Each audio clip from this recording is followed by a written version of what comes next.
Isang pinagpalang araw sa inyong lahat. Tayo po'y magnilay sa salita ng Diyos, ang pinagmumulan ng awa at tawa ng ating buhay, ang salitawa. Today we are celebrating the memorial of Saint Blaise, Bishop and Martyr. Siya po ang patron ng mga may sakit sa lalamunan. Kaya sa araw po na ito sa misa, magkakaroon po ng blessing sa ating mga lalamunan.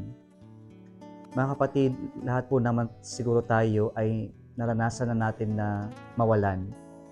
Mawalan ng hindi lamang po yung mga ordinaryong bagay o hindi mahalaga sa buhay natin, pero mawalan ng mga bagay na pinahahalagahan natin. O minsan yung mga akala natin ay mahalaga pero hindi pala talaga sila yung tunay na mahalaga sa buhay natin. Pero we are attached to these people, to these things. Kaya masakit o nasaktan tayo nang ito ay mawala, nang ito ay parang pinalayas ng Diyos mula sa atin o sa buhay natin.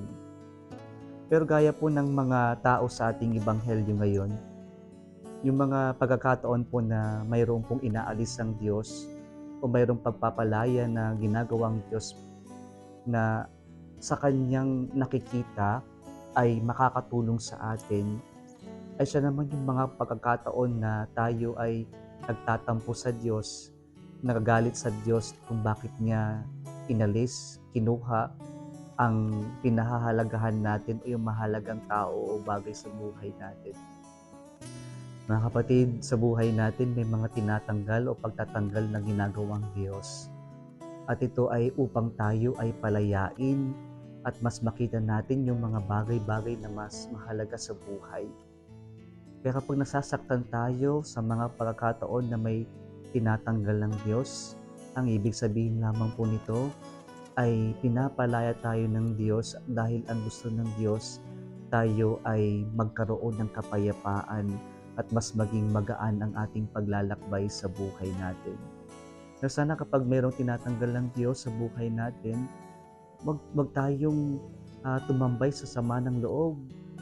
Sana yung ating pananatili ay dalhin tayo na makita natin na mas maging magalak tayo at magpasalamat sa Diyos sapagkat tayo'y pinalaya niya sa mga bagay na nakakasakal, sa mga bagay na pwedeng magpahirap o kaya naman mga bagay na tao na pwedeng makapasama sa buhay natin o makapamigat sa buhay natin.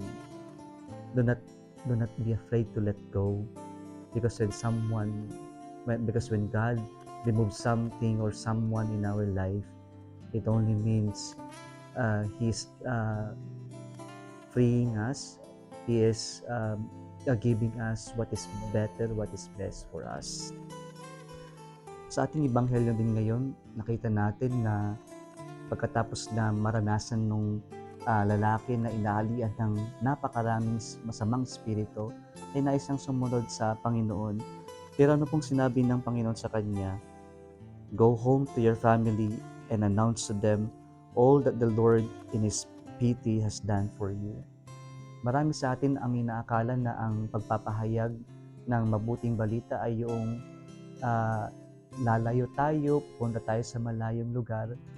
Pero yung pong pagpapahayag natin ng mabuting balita, ng ating karanasan sa kabutihan ng Diyos, ay nag-uumpisan kung saan po tayo.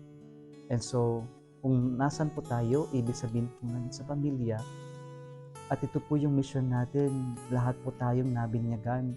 Ang mission natin ay ipahayag natin ang Diyos sa tinanggap natin nung tayo'y mabinyagan sa loob ng pamilya natin. Nawagaya po ng ating lalaki sa ating ebanghelyo ngayon, maging instrumento din tayo na ipahayag natin ng Diyos ang ating pananampalataya, ang kabutihan ng Diyos sa loob ng ating pamilya.